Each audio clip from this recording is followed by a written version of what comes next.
नमस्कार दोस्तों, online scheme YouTube channel में आप सभी का स्वागत है। और आज के इस वीडियो में बात करने वाले एसकेएमयू यूजी सेमेस्टर 3 जो कि सेशन है आप लोग का 2024 से 28। और आज के इस वीडियो में हम लोग बात करने वाले जो कि आपका सैक पेपर है स्पोकन इंग्लिश। तो इसके हम लोग प्रीवियस ईयर क्वेश्चन देखने वाले और इसके हम लोग जो है आंसर की के बारे में बात करने वाले और इसके हम लोग सभी क्वेश्चन को करने वाले इस वीडियो में कवर करने वाले। तो आपके एग्जाम के लिए जो प्रीवियस ईयर क्वेश्चन भी काफ़ी इंपॉर्टेंट होते हैं, तो इसलिए मैंने ये इस वीडियो को ये पहला वीडियो रहने वाला है आप लोगों के लिए स्पोकन इंग्लिश का। इसके बाद आपको और भी वीडियो देखने को मिलेंगे। तो आप लोग जो पहले प्रीवियस ईयर क्वेश्चन को अच्छे से तैयार कर लीजिएगा, सभी जो एमसीक्यू है तो सबको तैयार कर लीजिएगा। जैसा कि आप लोगों को पता है कि ये जो क्वेश्चन पेपर ये 2023 से 27 सेशन का पूछा हुआ क्वेश्चन है और इसमें जो टोटल आपके 50 क्वेश्चन है और इसका जो फुल मार्क्स है आपका 75 नंबर है। और एक क्वेश्चन जो रहता है इसमें 1.5 मार्क्स का रहता है। तो इस तरह 50 क्वेश्चन पूछे जाते हैं तो आपसे तो आपका टोटल जो आपका 75 मार्क्स होता है। और ये आपका जो पासिंग मार्क्स रहता है इसमें 30 नंबर जो है पासिंग मार्क्स रहता है। तो ये सभी कुछ इंस्ट्रक्शन थे जो कि मैंने बता दिया। तो चलिए अब जो सबसे पहले हम लोग चलते हैं क्वेश्चंस के बारे में जो कि आपका सैक पेपर स्पोकन इंग्लिश का। तो पहला जो क्वेश्चन है यहाँ पर 1 नंबर क्वेश्चन है, communication primarily involves the process of. तो कम्युनिकेशन जो है यानी कि संचार जो है मुख्य रूप से जो है किस प्रक्रिया से जो संबंधित है, किस में ये इन्वॉल्व है। पहला आपका स्टोरिंग इन्फॉर्मेशन को स्टोर करने में। इसके बाद है आपका शेयरिंग इन्फॉर्मेशन को शेयर करने में। या फिर आपका ऑप्शन नंबर सी है हाइडिंग इन्फॉर्मेशन को हाइड करने में। या फिर ऑप्शन डी है आपका डिलीटिंग इन्फॉर्मेशन को डिलीट करने में। तो यहाँ पर इससे आपसे पूछा क्या गया, तो ये किस में प्राइमरीली इन्वॉल्व है, किस प्रोसेस में कम्युनिकेशन। तो इसका जो करेक्ट आंसर हो जाएगा तो ऑप्शन नंबर बी यानी कि शेयरिंग इन्फॉर्मेशन, यानी कि इन्फॉर्मेशन को साझा करने में ये इन्वॉल्व है। तो कम्युनिकेशन का जो मुख्य उद्देश्य होता है यानी कि मुख्य जानकारी मतलब कि कम्युनिकेशन जो होता है आपका संचार जो होता है इसका जो मुख्य उद्देश्य होता है जानकारी यानी कि इन्फॉर्मेशन, विचार, भावनाएं और संदेशों को जो होता है एक व्यक्ति से दूसरे व्यक्ति तक पहुंचाना होता है। और जो पहुंचाना होता है और यह जो आपका एक 2 वे कम्युनिकेशन है, यानी कि कम्युनिकेशन आपका कैसा, तो ये आपका 2 वे कम्युनिकेशन प्रोसेस है जिसमें कि सूचना यानी कि जो भी सूचना होते हैं जिनका आदान प्रदान होता है। इसलिए जो सबसे आपका सही उत्तर होगा शेयरिंग इन्फॉर्मेशन यानी कि इन्फॉर्मेशन को साझा करना। तो ये आपका करेक्ट आंसर हो जाएगा 1 का बी नंबर। ठीक है, तो इसमें कुछ आपको टिक भी मिलेंगे आंसर, तो आपको उस पर ध्यान नहीं देना, जो मैं बताऊंगा आप लोग उस आंसर को अच्छे से तैयार कीजिएगा। तो इसका जो आंसर होगा ऑप्शन नंबर बी आपका सही हो जाएगा। इसके बाद नेक्स्ट आपका क्वेश्चन है, क्वेश्चन नंबर जो 2 है, the basic elements of the communication process include. तो संचार प्रक्रिया के जो है मूल तत्व कौन से हैं, यानी कि इनमें बताना है कौन सा जो आपका मूल तत्व है, बेसिक एलिमेंट्स है। पहला आपका है सेंडर, मैसेज, रिसीवर। इसके बाद सेकेंड ऑप्शन आपका टीचर, स्टूडेंट, बुक। इसके बाद ऑप्शन सी आपका राइटर, पेन, पेपर। इसके बाद ऑप्शन डी आपका स्पीकर, पोडियम, ऑडियंस। तो इसमें जो आपका बेसिक एलिमेंट होगा कोई भी कम्युनिकेशन प्रोसेस का, तो सबसे पहले होगा सेंडर, फिर मैसेज, फिर रिसीवर। तो ये ऑप्शन नंबर ए आपका करेक्ट आंसर हो जाएगा। कोई भी सेंडर हो सबसे पहले जो मैसेज को सेंड करेगा। तो कम्युनिकेशन जो प्रोसेस है यानी कि इसके जो कुछ मुख्य एलिमेंट होते हैं, कुछ बेसिक एलिमेंट होते हैं। सबसे पहले आपका होता है सेंडर जो कि कोई भी मैसेज को सेंड करता है, कोई भी मैसेज को भेजता है। इसके बाद मैसेज होता है जो कि जानकारी या विचार जो भी आप उसमें सूचना देना चाहे संदेश में, तो वो होता है। इसके बाद रिसीवर जो कि उस सूचना को, उस मैसेज को जो रिसीव करता है, प्राप्त करता है। और यही सभी जो चीज़ें होती है सेंडर, मैसेज, रिसीवर, ये बेसिक एलिमेंट होते हैं कोई भी कम्युनिकेशन प्रोसेस का, संचार के प्रोसेस का। ठीक है, इसके बाद नेक्स्ट आपका क्वेश्चन है, क्वेश्चन नंबर जो 3 है, the person who initiates the communication process is called the. जो व्यक्ति जो है संचार की प्रक्रिया के शुरुआत करता है, यानी कि जो भी कम्युनिकेशन स्टार्ट होना जो शुरू करता है, तो उसे हम लोग क्या कहते हैं। तो कोई भी जो पर्सन स्टार्ट करेगा तो सबसे पहले स्टार्ट करेगा सेंडर से, जैसा कि मैंने सेकंड नंबर क्वेश्चन में भी बताया ऊपर में। सबसे पहले कोई भी अगर कम्युनिकेशन स्टार्ट होगा पहले आपका सेंडर इनिशिएट होगा। इसके बाद जो भी मैसेज होंगे इसके बाद मैसेज, और इसके बाद इस मैसेज को जो रिसीव करेगा उसे हम लोग रिसीवर कहेंगे। तो यहाँ पर कौन शुरू करेगा, तो सेंडर शुरू करेगा। तो इनिशिएट कौन करेगा, तो सेंडर। तो ऑप्शन सी इसका करेक्ट आंसर हो जाएगा। तो चैनल आपका नहीं होगा, फीडबैक भी नहीं होगा, बैरियर भी आपका नहीं होगा। चैनल आपका क्या होगा, जो माध्यम जिस माध्यम से गया। फीडबैक जो आपका लास्ट में होता है जो रिसीवर प्राप्त कर लेता है उसके बाद। इसके बाद आपका बैरियर जो होता है कि बाधा उत्पन्न करती है, समस्या उत्पन्न करती है, आपका नहीं है। यहाँ पर क्वेश्चन था the person who initiate the communication process is called the, यानी कि जो कम्युनिकेशन प्रोसेस को इनिशिएट करता है, शुरू करता है, उसे हम लोग सेंडर कहते हैं। तो ऑप्शन सी इसका करेक्ट आंसर हो जाएगा, सेंडर। इसके बाद नेक्स्ट आपका क्वेश्चन है, the response given by the receiver to the sender is known as the, यानी कि प्राप्तकर्ता यानी कि जो भी रिसीवर है तो उनके द्वारा प्रेषक को दी गई प्रतिक्रिया क्या कहलाती है, यानी कि सेंडर को दी गई रिस्पॉन्स क्या कहलाती है, इनकोडिंग, डिकोडिंग, फीडबैक या फिर चैनल। तो इसका जो करेक्ट आंसर हो जाएगा ऑप्शन नंबर सी यानी कि फीडबैक। तो फीडबैक कहलाता है जो भी रिस्पॉन्स देता है कोई भी रिसीवर। तो सबसे पहले सेंडर रहता है, सेंडर जो है एक मैसेज को सेंड करता है, कोई भी मैसेज हो, मैसेज को सेंड करता है, फिर मैसेज को रिसीव करता है रिसीवर, और रिसीवर जो है फीडबैक देता है, एक फीडबैक देता है, एक रिस्पॉन्स देता है सेंडर को, इसे हम लोग जो है फीडबैक कहते हैं। ठीक है, इनकोडिंग जो आपका मैसेज हुआ और डिकोडिंग जो आपका रिसीवर जो डिकोड करता है उस मैसेज को। ठीक है, तो इसका जो करेक्ट आंसर होगा ऑप्शन नंबर सी आपका करेक्ट आंसर हो जाएगा फीडबैक। ये जो है रिस्पॉन्स होता है जो कि रिसीवर के द्वारा दिया गया होता है। ठीक है, जो कि सेंडर को ये रिसीवर देते हैं। इसके बाद नेक्स्ट आपका क्वेश्चन है, क्वेश्चन नंबर जो कि आपका 5 है, in the communication process encoding refers to. तो कम्युनिकेशन प्रोसेस में इनकोडिंग जो है क्या अर्थ है, इसका क्या मतलब है, अंडरस्टैंडिंग द मैसेज यानी कि मैसेज को समझना। इसके बाद ऑप्शन भी आपका कन्वर्टिंग आइडियाज़ इनटू सिंबल्स और वर्ड, यानी कि कोई भी आइडिया या फिर कोई भी आइडिया हो, यानी कि कोई भी मैसेज उसे सिंबल या फिर वर्ड में कन्वर्ट करना, बदल देना। या फिर ऑप्शन सी आपका डिलीवरिंग द मैसेज, मैसेज को डिलीवर कर देना। या फिर ऑप्शन डी आपका ब्लॉकिंग द मैसेज, मैसेज को ब्लॉक कर देना। तो यहाँ पर जो इनकोडिंग का रेफर्स, इनकोडिंग का जो यहाँ पर अर्थ है वो है कि किसी भी मैसेज को जो है सिंबल या फिर वर्ड में बदल देना, कन्वर्टिंग आइडियाज इनटू सिंबल और वर्ड्स। तो ये आपका करेक्ट आंसर हो जाएगा ऑप्शन नंबर बी। जो इनकोडिंग जो होता है कि वह प्रोसेस होता है जिसमें जो सेंडर होते हैं अपने भी जो भी विचार है या भावना है तो उसको सूचनाओं को जो है शब्दों यानी कि शब्दों, संकेतों या फिर जो भाषा में बदल देता है, दूसरी भाषा में बदलता है, ताकि रिसीवर जो उन्हें आसानी से समझ पाए। तो इसे हम लोग जो इनकोडिंग कहते हैं, यानी कि जिसे भेजा जा रहा है मैसेज उसे डिकोड कर पाए रिसीवर, उसे हम लोग कहेंगे। यानी कि सबसे पहले इनकोड करेगा और जो रिसीवर करेगा तो वो डिकोड करेगा। ठीक है, नेक्स्ट आपका क्वेश्चन है, क्वेश्चन नंबर जो कि 6 है, the clarity principle in communication. तो संचार में जो क्लैरिटी है यानी कि स्पष्टता है, तो इसका सिद्धांत जो है मुख्य रूप से किस पर केंद्रित होता है, इसका मेनली फोकसेस ऑन किस पे केंद्रित होता है। ऑप्शन ए आपका यूजिंग लॉन्ग सेंटेंसेस, ज़्यादा लंबे सेंटेंसों वाक्यों का इस्तेमाल करने में, यूजिंग वैग्यू एक्सप्रेशन, या फिर ऑप्शन सी आपका making the message clear and easy to understand. Option D आपका एडिंग अननेसेसरी डिटेल, यानी कि जो अनावश्यक डिटेल्स है उन्हें ऐड करते हैं। तो यहाँ पर इसमें जो फोकस रहना चाहिए आपका, जो क्लैरिटी का मतलब होना चाहिए कि making the message clear, clear message को क्लियर होना चाहिए और इजी टू अंडरस्टैंड यानी कि आसानी से समझ में आ सके। तो यही चीज़ होगा, क्लैरिटी का फोकस होता है क्लैरिटी। तो ऑप्शन सी इसका करेक्ट आंसर हो जाएगा, making the message clear and easy to understand. तो इसमें क्या होगा कि क्लैरिटी जो होता है यानी कि स्पष्टता का जो अर्थ है कि संदेश जो होना चाहिए, जो भी मैसेज होना चाहिए वो सरल होना चाहिए, सिंपल होना चाहिए, क्लियर होना चाहिए और आसानी से जो समझने वाला होना चाहिए, कि इजी टू अंडरस्टैंड होना चाहिए। तो यही होता है, फोकस रहता है, यही आपका क्या है, क्लैरिटी। ठीक है, तो क्लैरिटी जो प्रिंसिपल है ये कम्युनिकेशन में किस पे फोकस रहता है, तो ये फोकस रहता है मेकिंग द मैसेज क्लियर रहना चाहिए, इजी टू अंडरस्टैंड रहना चाहिए। तो ऑप्शन सी इसका करेक्ट आंसर होगा। नेक्स्ट आपका क्वेश्चन है, कंसाइजनेंस इन कम्युनिकेशन मीन्स। तो कंसाइजनेंस जो है यानी कि इसे हम लोग कहते हैं संक्षिप्तता। तो संचार में जो कंसाइजनेंस का क्या अर्थ है, इसका क्या मतलब है, giving a lot of example, बहुत ज़्यादा उदाहरण देना, बहुत ज़्यादा एग्जाम्पल देना।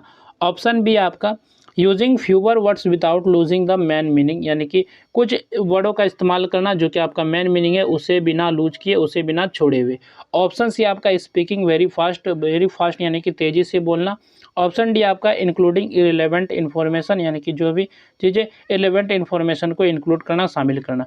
तो कंसाइजनेंस का मतलब है कम्युनिकेशन में कि कुछ वर्ड का इस्तेमाल करें जो कि बिना, मतलब जो मेन मीनिंग है उसको, कम्युनिकेशन में जो मेन मीनिंग है तो उसे बिना लूज किए, उसे बिना छोड़े हुए। तो ये आपका सही हो जाएगा option number B. Option number B आपका करेक्ट आंसर हो जाएगा। तो कंसाइजनेंस का क्या अर्थ है कि मतलब कि कम शब्दों में बिना मेन मीनिंग को खोए अपनी बात को रख देना, अपने बात को स्पष्ट रूप से कहना। तो यही आपका कंसाइजनेंस है। इसके बाद नेक्स्ट आपका क्वेश्चन है, क्वेश्चन नंबर 8 जो है आपका 8 number, the correctness principle emphasizes. जो आपका द करेक्टनेस सिद्धांत है ये किस बात पर जोर देता है, किस पे ज़्यादा जोर देता है। यूजिंग फ्लोरी लैंग्वेज यूज करने में, using accurate facts, grammar and information. इसके बाद यहाँ पर आपका कोई ऑप्शन नंबर सी है, using complex vocabulary. Option D आपका hiding errors in the message. तो ये जो एम्फसाइज होता है, ये करेक्टनेस, तो ये होता है यूजिंग एक्यूरेट फैक्ट्स, जो भी एक्यूरेट फैक्ट्स है, ग्रामर है और इन्फॉर्मेशन, इसका इस्तेमाल करता है। ये प्रिंसिपल जो है, ये सिद्धांत जो है करेक्टनेस का। तो ऑप्शन बी इसका करेक्ट आंसर हो जाएगा।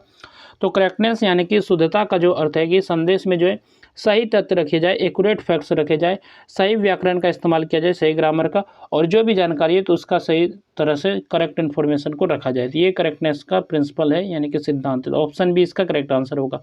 नेक्स्ट आपका क्वेश्चन है question number 9, showing respect and politeness while communication refers to, यानी कि संचार के करते समय सम्मान यानी कि रेस्पेक्ट और विनम्रता यानी कि पोलाइटनेस दिखाना जो है किस सिद्धांत को दर्शाता है, ये किस प्रिंसिपल को दिखाता है? कोर्टेसी, कंसल्टेंस या फिर कंप्लीटनेस, या फिर आपका है ऑप्शन डी कंसल्टेशन। तो इसका करेक्ट आंसर हो जाएगा ऑप्शन नंबर ए, यानी कि कोर्टेसी। तो ये कोर्टेसी को रेफर करता है। कोर्टेसी जो होता है कि विनम्रता यानी कि शिष्टाचार का अर्थ, यानी कि कोर्टेसी का जो अर्थ है दूसरों के प्रति जो सम्मान देना, रेस्पेक्ट देना, शालीनता दर्शन करना, विनम्रता यानी कि पोलाइटनेस, और जो अच्छे व्यवहार, गुड मैनर्स के साथ संवाद करना, यानी कि गुड मैनर के साथ कम्युनिकेशन करना, यही चीज़ होता है कोर्टेसी। तो ऑप्शन ए इसका करेक्ट आंसर हो जाएगा।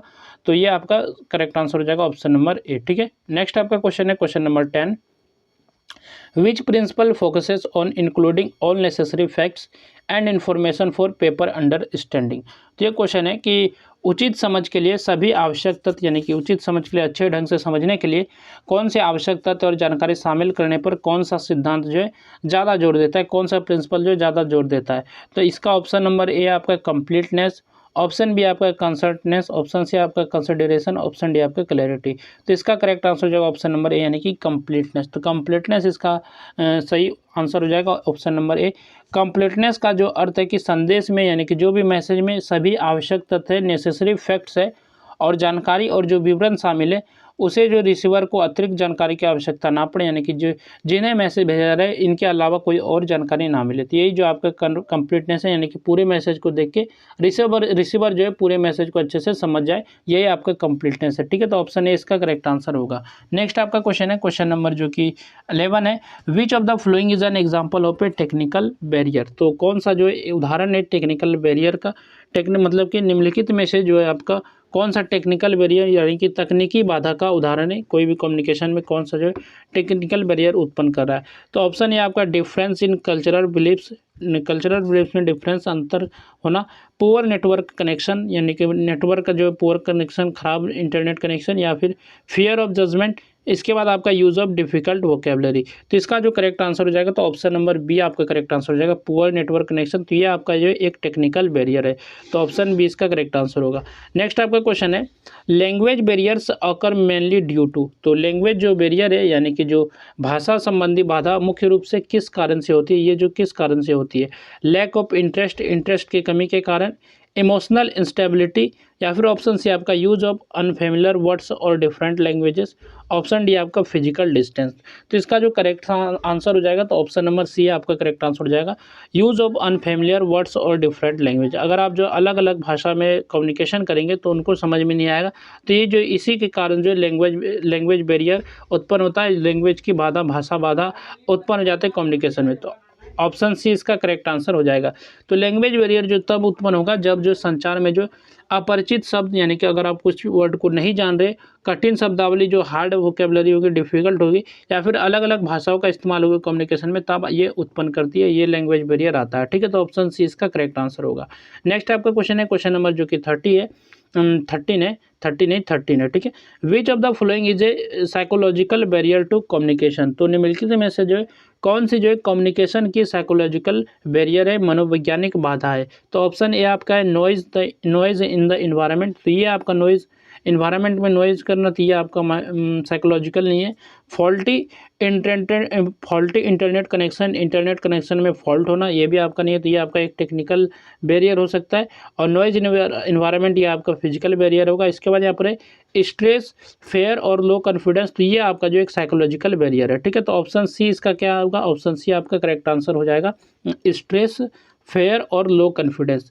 तो साइकोलॉजिकल बैरियर जो होते हैं, ये ऑप्शन सी आपका करेक्ट आंसर हो जाएगा। जो साइकोलॉजिकल बैरियर होते हैं ये व्यक्ति की मानसिक स्थिति से संबंधित होता है, जैसे कि तनाव हो गया, यानी कि स्ट्रेस, डर हो गया, चिंता हो गया, ये आत्मविश्वास की कमी, तो ये सभी जो आपका होता है ये साइकोलॉजिकल बैरियर है। इसके बाद नेक्स्ट आपका क्वेश्चन है when A message becomes unclear because of complicated grammar और वोकेबलरी इट इज़ ए, यानी कि जब भी कठिन व्याकरण या फिर मतलब कि कठिन व्याकरण या फिर जो शब्दावली के कारण जो संदेश जो है यानी कि जो भी मैसेज है वो स्पष्ट ना हो तो वह किस प्रकार की बाधा कहलाती है।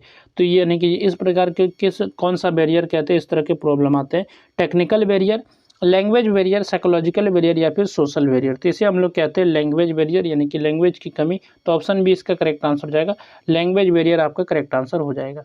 इसके बाद नेक्स्ट आपका क्वेश्चन है जो कि क्वेश्चन नंबर 15 है, एनग्जाइटी और preconceived notions about the speaker can cause. तो वक्ता जो होते हैं यानी कि स्पीकर जो होते हैं इसके प्रति चिंता या फिर पहले से बनी हुई धारणा किस प्रकार की बाधा उत्पन्न करती है। तो टेक्निकल बैरियर्स, लैंग्वेज बैरियर्स या फिर ऑप्शन सी आपका साइकोलॉजिकल बैरियर्स या फिर ऑप्शन डी आपका है यहाँ पर ऑर्गेनाइजेशनल बैरियर। तो ये जो आपका साइकोलॉजिकल बैरियर उत्पन्न करते हैं तो ऑप्शन सी इसका करेक्ट आंसर हो जाएगा। नेक्स्ट आपका क्वेश्चन है, which of the following is a सिनोनियम of rapid. तो कौन सा जो रैपिड का सिनोनियम है, यानी कि सिनोनियम में आपका क्या होता है जो कि समान अर्थ वाले शब्द हो, यानी कि अलग अलग शब्द होते हैं लेकिन उसका अर्थ जो है सेम होता है, तो वही आपका सिनोनियम होता है। तो इसमें पूछा गया कि रैपिड का कौन सिनोनियम है। तो ऑप्शन है आपका स्लो, ऑप्शन बी आपका क्विक, ऑप्शन सी आपका वीक, ऑप्शन डी आपका लाइट। तो इसका करेक्ट आंसर हो जाएगा ऑप्शन नंबर बी यानी कि क्विक। तो क्विक आपका जो है करेक्ट आंसर होगा। तो रैपिड का अर्थ होता है कि बहुत तेज, और इसलिए जो इसका सही सिनोनिम होगा आपका क्विक, और क्विक का भी मतलब है कि बहुत तेज। ठीक है, तो ऑप्शन बी इसका करेक्ट आंसर होगा। नेक्स्ट आपका क्वेश्चन है, choose the antonym of expand. तो एक्सपेंड का आपको एंटोनियम बताना है, और एक एंटोनियम क्या होता है कि ये अपोजिट वर्ड होते हैं, यानी कि एक्सपेंड का आपको अपोजिट वर्ड बताना है कि एक्सपेंड का उल्टा क्या है, विलोम क्या है। कॉन्ट्रैक्ट, इंक्रीज, ग्रो और स्प्रेड। तो इसका करेक्ट आंसर हो जाएगा ऑप्शन नंबर ए यानी कि कॉन्ट्रैक्ट। तो कॉन्ट्रैक्ट आपका करेक्ट आंसर हो जाएगा। तो ये एक्सपेंड का इनोमियम है। एक्सपेंड का अर्थ है कि फैलाना या बढ़ाना, जबकि आपका कॉन्ट्रैक्ट का अर्थ है कि सिकोड़ना या फिर जो है छोटा करना, इसलिए जो कॉन्ट्रैक्ट आपका सही एंटोनियम है, तो ऑप्शन ए इसका करेक्ट आंसर होगा।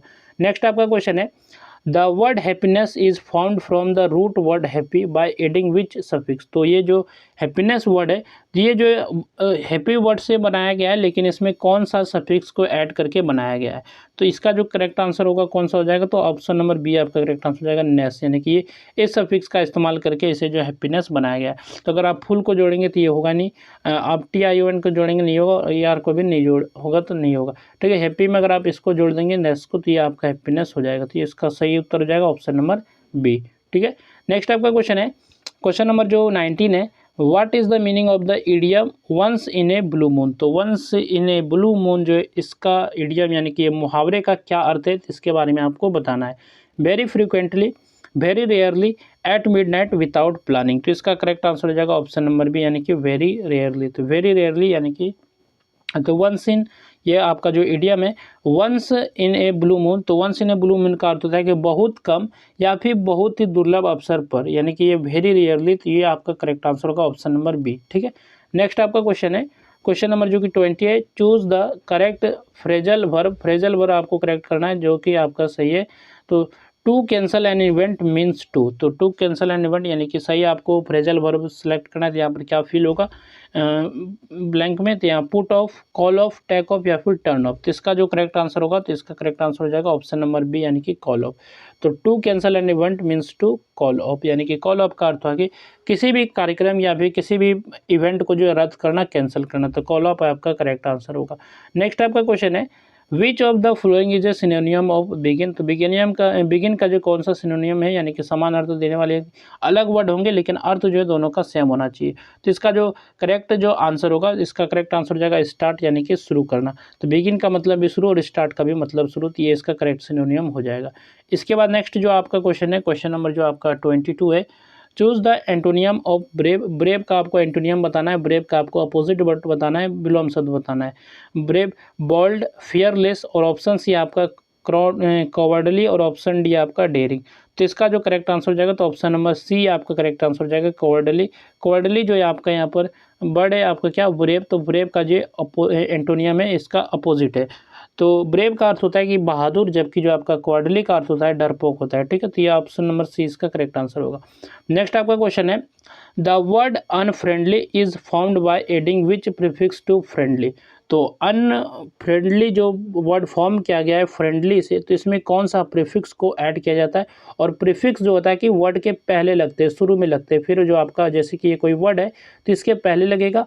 और सफिक्स जो रहता है यहाँ पर फिर से मैं बता दूँ, जैसे कि ये आपका मान लीजिए कोई वर्ड है, ठीक है, अगर आप सफिक्स ऐड करेंगे तो आप बाद में ऐड करेंगे, और प्रीफिक्स जो होता है पहले ऐड करेंगे। तो इसमें पूछा गया कि जो वर्ड आपका अनफ्रेंडली है जो फॉर्म किया गया है तो किस प्रीफिक्स का ऐड करके फ्रेंडली बनाया गया। तो इसमें आपका करेक्ट आंसर हो जाएगा अन हो जाएगा आपका करेक्ट आंसर, यानी कि ऑप्शन नंबर बी UN के इस्तेमाल करके। क्योंकि देखिए यहाँ पर वर्ड आपका जो है फ्रेंडली है, तो इसमें किस प्रीफिक्स का यूज करके जो अनफ्रेंडली वर्ड को बनाया गया, तो UN यानी कि अनफ्रेंडली, ठीक है, अनफ्रेंडली यानी कि UN का आप इस्तेमाल करेंगे इस प्रीफिक्स का, तो ये आपका अनफ्रेंडली वर्ड बन जाएगा। तो ऑप्शन बी इसका करेक्ट आंसर होगा। इसके बाद नेक्स्ट आपका क्वेश्चन है, क्वेश्चन नंबर जो 24 है, the idiom a piece of cake means, यानी कि जो इडियम है आपका मुहावरा है ए पीस ऑफ केक, इसका क्या अर्थ है। समथिंग वेरी डिफिकल्ट, यानी कि बहुत मतलब, इसके बाद आप something very easy, something expensive, उसके बाद आपका समथिंग कन्फ्यूजिंग। तो इसका जो करेक्ट आंसर हो जाएगा ऑप्शन नंबर बी, यानी कि समथिंग वेरी इजी। तो ए पीस ऑफ केक जो ये एक अंग्रेजी मुहावरा, एक जो है फेमस इंग्लिश इडियम है, और जिसका अर्थ होता है कि बहुत आसान काम, यानी कि समथिंग वेरी इजी, इसलिए आपका सही उत्तर होगा something very easy, option number B. ठीक है, नेक्स्ट आपका क्वेश्चन है, the phrasal verb look after means, यानी कि जो फ्रेजल वर्ब है आपका लुक आफ्टर, तो इसका मतलब क्या है, इसका मीनिंग क्या है। To dislike, to search, to take care of, to ignore. तो इसका जो करेक्ट आंसर हो जाएगा ऑप्शन नंबर सी, यानी कि to take care of.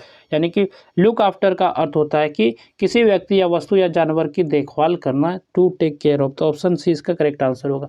Next आपका क्वेश्चन है, विच पेयर कंटेंट्स एंटोनियम, तो कौन सा पेयर यानी कि कौन सा इसमें युग में कौन सा जोड़ा है जो कि एंटोनियम को कंटेंट कर रहा है, एंटोनियम को शामिल कर रहा है। टॉल और हाई, तो अब टॉल भी आपका जो बड़ा हो गया, हाई भी आपका ऊंचा हो गया, तो ये आपका नहीं होगा।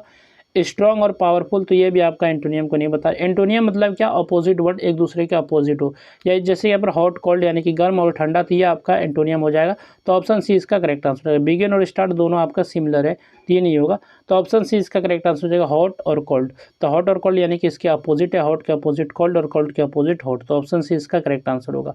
नेक्स्ट आपका क्वेश्चन है, the word beautiful can be broken into root plus suffix as, यानी कि जो वर्ड आपका ब्यूटीफुल है इसे आपको ब्रोकन करना है, इसको आपको तोड़ना है रूट वर्ड में और जो आपको सफिक्स में। सफिक्स आपका जो है वर्ड के बाद में आता है, तो ब्यूटीफुल है तो इसको हम लोग किस में तोड़ेंगे, तो इसको हम लोग तोड़ देंगे ब्यूटी में, यानी कि BEAUTY, ब्यूटी प्लस आपका फुल, यानी कि फुल एक ही एल आएगा FUL, ठीक है, तो इसको हम लोग तोड़ देंगे तो ये आपका ब्यूटीफुल बन जाएगा। तो ऑप्शन ए इसका करेक्ट आंसर हो जाएगा। ये आपका रूट वर्ड हो गया और ये आपका सफिक्स हो गया, तो ऑप्शन ए इसका करेक्ट आंसर हो जाएगा। इसके बाद नेक्स्ट आपका क्वेश्चन है, क्वेश्चन नंबर जो कि आपका 28 है, 28 जो क्वेश्चन है, the idiom break the ice means, जो आपका मुहावरा है ब्रेक द आइस, इसका क्या अर्थ है, इसका क्या मीनिंग है, तो इसके बारे में आपको बताना है। तो ऑप्शन ए आपका टू ब्रेक समथिंग लिटरली, इसके बाद ऑप्शन बी है to start a conversation, to get angry, to stop talking. तो इसका जो अर्थ है तो इसका करेक्ट आंसर हो जाएगा ऑप्शन नंबर बी, यानी कि to start a conversation. Break the ice idiom का क्या मीनिंग है, तो to start a conversation. Break the ice का अर्थ है कि बातचीत की शुरुआत करना, विशेषकर जब लोग जो एक दूसरे से पहली बार मिल रहे हैं या फिर माहौल जो थोड़ा झिझक वाला हो, तो इसलिए जो है सही आपका जो आंसर होगा टू स्टार्ट ए कन्वर्सेशन। ठीक है, ब्रेक द आइस का मीनिंग है स्टार्ट करना कन्वर्सेशन को। इसके बाद नेक्स्ट आपका क्वेश्चन है, choose the correct synonym of generous. तो जेनोरियस जो वर्ड है तो इसका आपको करेक्ट सिनोनियम बताना है। इसके सिनोनियम आपका क्या है कि ये अर्थ देना चाहिए, मतलब कि वर्ड दूसरा होना चाहिए लेकिन मीनिंग आपका सेम रहना चाहिए। जैसे कि आपका काइंड है, क्रूअल है, लेजी और र्यूड। तो इसका जो करेक्ट आंसर होगा ऑप्शन नंबर ए आपका करेक्ट आंसर हो जाएगा काइंड। तो ये आपका जो करेक्ट सिनोनियम है। जेनोरियस का अर्थ होता है कि दयालु, यानी कि काइंड, और जो दूसरों की सहायता करने वाला। तो ये आपका करेक्ट आंसर हो जाएगा ऑप्शन नंबर ए। इसके बाद नेक्स्ट आपका क्वेश्चन है, the phrasal verb give up means, जो फ्रेजल वर्ब गिव अप है तो इसका क्या मीनिंग है, इसका क्या अर्थ है। टू डोनेट समथिंग, कुछ डोनेट कर देना, टू कंटिन्यू स्टार्ट करना, या फिर जो आपका टू कंटिन्यू मतलब कि इसके बाद ऑप्शन है आपका to stop trying, to hand over. तो इसका जो करेक्ट आंसर होगा तो ऑप्शन नंबर जो आपका करेक्ट आंसर हो जाएगा, यहाँ पर गिव अप का मीनिंग पूछा जाएगा तो इसका करेक्ट आंसर हो जाएगा टू स्टॉप ट्राइंग। तो ये आपका करेक्ट आंसर हो जाएगा to stop trying. Give up का अर्थ होता है कि कोशिश करना छोड़ देना, यानी कि टू स्टॉप ट्राइंग। तो ऑप्शन सी इसका करेक्ट आंसर होगा। नेक्स्ट आपका क्वेश्चन है, interpersonal communication mainly occurs between. तो इंटरपर्सनल कम्युनिकेशन जो किनके बीच जो है मुख्य रूप से होता है। लार्ज ऑडियंस, ज़्यादा ऑडियंस के बीच, या फिर टू और मोर पीपल, दो और दो से अधिक लोगों के बीच, मशीन्स के बीच, या फिर एनिमल्स के बीच। तो इसका जो करेक्ट आंसर होगा ऑप्शन नंबर बी, टू और मोर पीपल के बीच। तो ऑप्शन बी इसका करेक्ट आंसर हो जाएगा। टू और मोर पीपल के बीच जो है इंटरपर्सनल कम्युनिकेशन होता है। तो इंटरपर्सनल कम्युनिकेशन जो है वह कम्युनिकेशन है जो या दो से अधिक व्यक्तियों के बीच होता है, और इसमें जो है विचारों, भावनाओं और सूचनाओं का जो आदान प्रदान किया जाता है।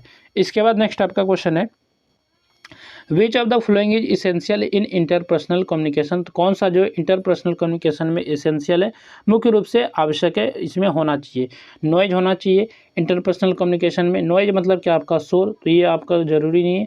इसके बाद आपका फीडबैक, इसके बाद बैरियर्स, इसके बाद आपका इंटरप्शंस। तो इसका जो करेक्ट आंसर होगा, तो ऑप्शन नंबर जो आपका करेक्ट आंसर हो जाएगा फीडबैक। तो फीडबैक जो है ना, जो नेसेसरी है इंटरपर्सनल कम्युनिकेशन में, इसेंशियल है। तो ये ऑप्शन सही हो जाएगा, ऑप्शन नंबर बी। ठीक है, नेक्स्ट आपका क्वेश्चन है, क्वेश्चन नंबर जो 33 है, a personal interview is usually conducted to. तो एक पर्सनल इंटरव्यू जो किनके बीच कंडक्ट किया जाता है, तो वेस्ट टाइम को वेस्ट करने के लिए, एवेल्युएट ए कैंडिडेट सुटेबिलिटी, किसी कैंडिडेट के सुटेबिलिटी को एवेल्युएट करने के लिए, उसकी कैंडिडेट की सुटेबिलिटी को चेक करने के लिए।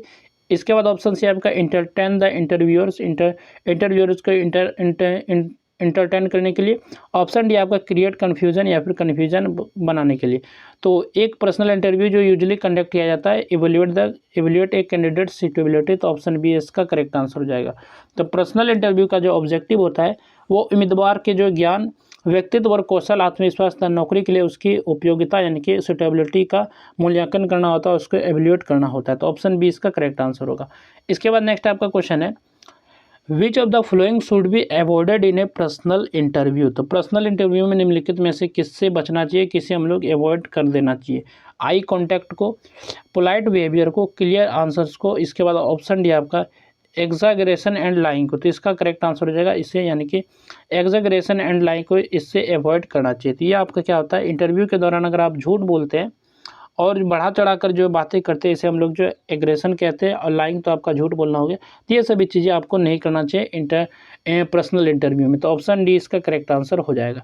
इसके बाद नेक्स्ट आपका क्वेश्चन है, ग्रुप डिस्कशन मेनली टेस्ट से एक कैंडिडेट। तो ग्रुप डिस्कशन किसी भी उम्मीदवार को किस क्षमता का परीक्षण करता है, किस चीज़ को टेस्ट करता है। तो ऑप्शन ए आपका है फिजिकल स्ट्रेंथ को, ऑप्शन बी आपका social media skills, option C आपका team work and communication skill, option D आपका ड्राइंग स्किल। तो यहाँ पर से आपसे जो पूछा गया, यहाँ पर ग्रुप डिस्कशन के बारे में पूछा गया, तो इसका जो मेनली जो टेस्ट करेगा किसी भी कैंडिडेट का, तो उसके टीम वर्क और कम्युनिकेशन स्किल को टेस्ट करेगा। तो ऑप्शन सी इसका करेक्ट आंसर हो जाएगा, team work and communication skill. इसके बाद नेक्स्ट आपका क्वेश्चन है, in a group discussion a participant should. तो एक ग्रुप डिस्कशन में जो एक प्रतिभागी यानी कि एक पार्टिसिपेंट को क्या करना चाहिए, इंटरप्ट अदर्स फ्रिक्वेंटली, बार बार अदर लोगों को जो परेशान करेगा। डोमिनेट द डिस्कशन को डोमिनेट कर देना। ऑप्शन से आपका listen actively and speak logically, अच्छे से एक्टिवली सुने, अच्छे प्रभावी ढंग से सुने, इसके बाद अच्छे लॉजिकली तौर पर जो बोले। इसके बाद ऑप्शन डी आपका stay silent the entire time, चुप रहना पूरे टाइम तक। तो इसका जो करेक्ट आंसर हो जाएगा, ऑप्शन नंबर जो आपका करेक्ट आंसर हो जाएगा, ऑप्शन नंबर सी, यानी कि listen actively and speak logically. ये आपका पार्टिसिपेंट को करना चाहिए ग्रुप डिस्कशन में। ग्रुप डिस्कशन में जो एक अच्छे जो प्रतिभागी होंगे, पार्टिसिपेंट होंगे, वो दूसरों की बातों को ध्यान से सुने और जो है अपने जो लॉजिक के अनुसार जो उस पर बातें रखें। ठीक है, तो ये ऑप्शन सी इसका करेक्ट आंसर होगा। इसके बाद नेक्स्ट आपका क्वेश्चन है, public speech mainly aims to. तो पब्लिक स्पीच जो है का मुख्य उद्देश्य क्या है, इसका मेनली एम्स क्या है, कन्फ्यूज द ऑडियंस को कन्फ्यूज करना, रिड्यूस क्लैरिटी को रिड्यूस कर देना, कम कर देना। ऑप्शन सी आपका इन्फॉर्म, प्रेसवाइड और जो है इंटरटेन द ऑडियंस। इसके बाद ऑप्शन डी आपका क्रिएट फेयरिंग एमोंग लिसनर। तो इसका जो करेक्ट आंसर हो जाएगा, तो ऑप्शन नंबर आपका जो सी आपका करेक्ट आंसर हो जाएगा। तो पब्लिक स्पीच का जो मेनली एम रहता है, वो एम रहता है इन्फॉर्म करना, प्रिसवाइड और इंटरटेन द ऑडियंस। तो ऑप्शन सी इसका करेक्ट आंसर हो जाएगा। इसके बाद नेक्स्ट आपका क्वेश्चन है, क्वेश्चन नंबर जो 38 है, एक good public speaker must maintain. तो एक गुड पब्लिक स्पीकर जो होगा, यानी कि एक अच्छे पब्लिक स्पीकर को क्या बनाए रखना चाहिए, क्या मेंटेन करके रखना चाहिए, monotone voice, poor posture, audience engagement, lack of confidence. तो एक जो गुड पब्लिक स्पीकर होगा वो ऑडियंस इंगेजमेंट को बनाए रखेगा। तो ऑप्शन सी इसका करेक्ट आंसर होगा, ऑडियंस इंगेजमेंट। इसके बाद नेक्स्ट आपका क्वेश्चन है, in interpersonal communication body language is an example. Example of. तो इंटरपर्सनल कम्युनिकेशन में बॉडी जो लैंग्वेज है आपका, ये किस प्रकार का उदाहरण है, किस प्रकार का कम्युनिकेशन है?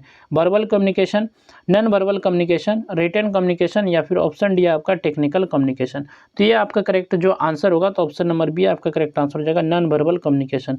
तो इंटरपर्सनल कम्युनिकेशन में जो बॉडी लैंग्वेज कैसा होना चाहिए, तो नॉन वर्बल कम्युनिकेशन जो आपका एक एग्जाम्पल है इंटरपर्सनल कम्युनिकेशन में, ठीक है। नेक्स्ट आपका क्वेश्चन है, क्वेश्चन नंबर जो 40 है, during a personal interview the first impression is often created by. तो यहाँ पर पर्सनल इंटरव्यू के दौरान जो पहला प्रभाव होगा, फर्स्ट इंप्रेशन अक्सर किससे बनता है, किससे? तो यहाँ पर ऑप्शन ए है आपका punctuality and appearance, option B आपका social media profile, option C आपका हैंड राइटिंग, और ऑप्शन डी आपका फोन रिंगटोन। तो इसका जो करेक्ट आंसर हो जाएगा ऑप्शन नंबर यानी कि पंक्चुअलिटी एंड अपीयरेंस, तो ये आपका करेक्ट आंसर हो जाएगा। तो इंटरव्यू में आप समय पर पहुंचना, यानी कि इसे हम लोग पंक्चुअलिटी कहते हैं, और साफ सुथरा एवं पेशेवर व्यक्तिगत प्रोफेशनल अपीयरेंस जो पहला प्रभाव करता है, फर्स्ट इंप्रेशन बताता है ये पर्सनल इंटरव्यू में, ठीक है। इसके बाद नेक्स्ट आपका क्वेश्चन है, क्वेश्चन नंबर जो 41 है, which of the following is A correct sentence. तो कौन सा इसमें जो करेक्ट सेंटेंस है, कौन से इनमें जो है वाक्य जो आपका सही है? He go to school everyday, option A आपका, ऑप्शन बी आपका he goes to school everyday, option C आपका he going to school everyday, और ऑप्शन डी आपका he gone to school everyday. तो इसका जो करेक्ट आंसर हो जाएगा, तो ऑप्शन नंबर बी आपका करेक्ट आंसर हो जाएगा, ये आपका सही सेंटेंस है, करेक्ट सेंटेंस है, he goes to school everyday. तो यहाँ पर आपका ऑप्शन बी आपका करेक्ट आंसर हो जाएगा। नेक्स्ट आपका क्वेश्चन है, क्वेश्चन नंबर जो 42 है, they were playing football is in which tense. तो दे वेयर प्लेइंग फुटबॉल है, तो इसमें बताना है कि ये कौन से टेंस में है, कौन से काल में है? Present simple, past continuous, past perfect, या फिर फ्यूचर कंटिन्यूस। तो ये जो आपका पास्ट कंटिन्यूस में दे वेयर प्लेइंग फुटबॉल जो किस टेंस में है, तो ये जो सेंटेंस है आपका पास्ट कंटिन्यूस में, तो ऑप्शन बी इसका करेक्ट आंसर हो जाएगा, पास्ट कंटिन्यूस, क्योंकि यहाँ पर इसमें वेयर भी है, वेयर है, वर्ब है, प्लस जो है आपका आईएनजी का भी इस्तेमाल किया गया है, तो ये पास्ट कंटिन्यूस हो जाएगा। इसके बाद नेक्स्ट आपका क्वेश्चन है, जो कि क्वेश्चन नंबर जो 43 है, the list of items dash on the table, choose the correct form. तो यहाँ पर क्या फिल होगा, तो इसमें आपको करेक्ट बताना है, या फिर आर फिल होगा, वेयर, इज, या फिर बी। तो क्या फिल होगा, तो इसके बारे में आपको बताना है। तो इसका जो करेक्ट आंसर हो जाएगा, तो इज आपका फिल होगा, option number C, the list of items is on table. तो यहाँ पर जो सेंटेंस है आपका सब्जेक्ट, यानी कि सब्जेक्ट जो है आपका द लिस्ट है, जो कि आपका जो सिंगुलर होता है, इसलिए जो सिंगुलर वर्ब के बाद हमेशा इज आएगा, तो इसलिए ऑप्शन सी आपका करेक्ट आंसर हो जाएगा, इज। इसके बाद नेक्स्ट आपका क्वेश्चन है, Ram wrote the letter, choose the passive form. तो इसमें राम ने, मतलब कि राम जो है एक राम रोड द लेटर, तो इसका आपको पैसिव फॉर्म आपको बताना है, इसका पैसिव फॉर्म क्या होगा? The letter is written by Ram, the letter was written by Ram, option C आपका Ram is written the letter, option D आपका the letter has written Ram. तो इसका जो करेक्ट आंसर होगा ऑप्शन नंबर बी आपका करेक्ट आंसर हो जाएगा, the letter was written by Ram. तो ये आपका पैसिव फॉर्म हो जाएगा राम रोड द लेटर का, तो ऑप्शन बी इसका करेक्ट आंसर होगा। तो इसका जो एक्टिव वॉइस है आपका राम रोड द लेटर, और इसका पैसिव जो वॉइस होगा the letter was written by Ram. इसके बाद नेक्स्ट जो आपका क्वेश्चन है, question number 45, which technique helps improve pronunciation, यानी कि उच्चारण के लिए प्रोनाउंसिएशन सुधारने में जो कौन सी तकनीक मदद करती है, कौन सी जो टेक्निक मदद करती है? स्पीकिंग वेरी फास्ट, बहुत तेज़ी से बोलना, ignoring stress and intonation, listening to native speakers, option D आपका मेमोराइजिंग ग्रामर रूल्स ओनली। तो यहाँ पर जो कौन सा टेक्निक इंप्रूव करेगा प्रोनाउंसिएशन में, तो इसका जो करेक्ट आंसर होगा, तो ऑप्शन नंबर सी आपका करेक्ट आंसर हो जाएगा, लिसनिंग टू नेटिव स्पीकर। तो ये आपका करेक्ट आंसर हो जाएगा, नेटिव स्पीकर को सुनने से जो आप जो सही प्रोनाउंसिएशन, स्ट्रेस और इनोसेशन सीखने में मदद मिलती है। तो ये आपका करेक्ट आंसर हो जाएगा, ऑप्शन नंबर सी। इसके बाद नेक्स्ट आपका क्वेश्चन है, she has finished her homework, this tense is in, यानी कि she has finished her homework, यानी कि she has finished her homework, ये जो सेंटेंस है ये किस टेंस में है, यानी कि इसके बारे में आपसे पूछा गया है। यहाँ पर क्वेश्चन मतलब कि ऑप्शन है प्रेजेंट टेंस, ऑप्शन बी आपका प्रेजेंट कंटिन्यूस, ऑप्शन सी आपका फ्यूचर सिंपल, इसके बाद ऑप्शन डी आपका पास्ट सिंपल। तो ये जो सी हैज़ फिनिश्ड हर होमवर्क है, तो ये आपका प्रेजेंट परफेक्ट में, तो ऑप्शन ए इसका करेक्ट आंसर हो जाएगा। इसके बाद नेक्स्ट आपका क्वेश्चन है, क्वेश्चन नंबर जो कि 47 है, choose the correct subject verb pair, subject verb का आपको करेक्ट पेयर को आपको सिलेक्ट करना है। The dog barks, the dog bark, the dog barks, इसके बाद आपका द डॉग्स बार्किंग। तो इसका जो करेक्ट जो आंसर होगा सब्जेक्ट वर्ब पेयर का, तो ये होगा आपका द डॉग बार्क्स, यानी कि ऑप्शन सी इसका करेक्ट आंसर होगा, ठीक है। इसके बाद नेक्स्ट आपका क्वेश्चन है the work was done by him, choose the active voice form. तो इसका आपको एक्टिव वॉइस बताना है और ये जो आपका पैसिव फॉर्म में है, तो इसका जो बेस्ट होगा he did the work, option A आपका, ऑप्शन बी आपका he has done the work, option C आपका he is doing the work, option D आपका ही डूइंग द वर्क। तो इसका जो करेक्ट जो आंसर होगा, तो इसका जो करेक्ट आंसर होगा आपका जो कि यहाँ पर ऑप्शन नंबर ए ही आपका हो जाएगा, ही डिड द वर्क, यानी कि the work was done by him. तो ये आपका एक्टिव फॉर्म है और इसका पैसिव जो फॉर्म होगा ही डिड द वर्क, तो ऑप्शन ए इसका करेक्ट आंसर होगा। इसके बाद नेक्स्ट आपका क्वेश्चन है a good way to improve English pronunciation is to. तो एक जो अच्छा मेथड है इंग्लिश प्रोनाउंसिएशन सुधारने का जो अच्छा तरीका है, तो कौन सा है अच्छा वे है, यानी कि अवॉइड स्पीकिंग को अवॉइड कर देना, प्रैक्टिस टंग ट्विस्टर का प्रैक्टिस करना, ऑप्शन सी आपका read silently only, option D आपका यूज़ ओनली रीजनल एसेंट्स, यानी कि सिर्फ रीजनल एसेंट्स का यूज करेंगे। तो इसका जो करेक्ट जो आंसर होगा, तो ऑप्शन नंबर बी आपका करेक्ट आंसर हो जाएगा, प्रैक्टिस टंग ट्विस्टर्स। तो ये जो आपका जो है प्रोनाउंसिएशन सुधारने में काफ़ी मदद करेगा, ये अच्छा तरीका है, गुड वे है, ठीक है। तो ऑप्शन जो इसका बी आपका करेक्ट आंसर हो जाएगा, प्रैक्टिस टंग ट्विस्टर्स। इसके बाद नेक्स्ट आपका क्वेश्चन है I will go to Delhi tomorrow expresses past actions, habit, future time, present routine. तो I will go to Delhi tomorrow, इसका जो क्या व्यक्त कर रहा है, इसे ये जो किसको एक्सप्रेस कर रहा है, पास्ट एक्शन को, हैबिट को, फ्यूचर टाइम को, या फिर प्रेजेंट रूटीन को। तो ये जो आपका करेक्ट आंसर हो जाएगा फ्यूचर टाइम को, यानी कि फ्यूचर टाइम को बता रहा है। तो यहाँ पर जो है विल प्लस जो है वर्ब का इस्तेमाल किया गया, तो ये जो आपको फ्यूचर को बता रहा है, भविष्य को बता रहा है, तो ऑप्शन सी इसका करेक्ट आंसर हो जाएगा। तो ये था आप लोग का क्वेश्चन नंबर 50 तक, और ये था आपका क्वेश्चन पेपर जो कि सेमेस्टर 3 सेशन 2023 से 27 में पूछा गया क्वेश्चन था, सेक पेपर स्पोकन इंग्लिश का। तो मैंने आंसर किए बता दिया, आप लोग जो है इस वीडियो को कम से कम 2 से 3 बार देख लीजिएगा ताकि आपको सभी आंसर जो अच्छे से क्लियर हो पाए। तो चलिए फिर मिलते हैं नेक्स्ट वीडियो में, इस वीडियो में बस इतना है।